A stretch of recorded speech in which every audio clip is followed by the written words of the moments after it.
Kalau fi'il, dia boleh tasrif. Kalau haraf pula, dia tak boleh tasrif.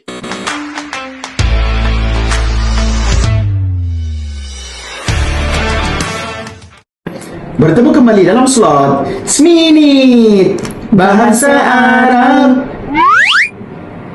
Ada orang bertanya, Ustaz, apa makna tasrif? Kan? Tasrif. Tasrif maknanya perubahan kata dasar kepada pelbagai bentuk lain. Asalnya kana jadi kanu. Ada jadi kana, ada jadi kanat. Itu berubah, itu panggil tasrif lah.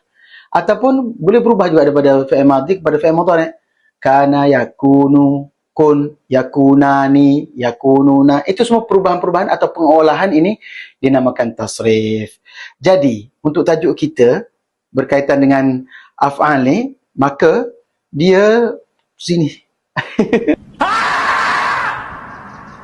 Maka tajuk kita af'al ni, macam contoh kana kan. Kana, dia jadi, boleh jadi kana, kanat, yakunu, kun. Semua perubahan pengolahan ini dinamakan tasrif. Adapun haraf, huruf ni tak berubah. Ma akan kekal ma, la kekal la, inna akan kekal inna. Dia tak berubah jadi innat, innu dan sebagainya. Itulah makna tasrif. Itu makna boleh tasrif dan tak boleh tasrif.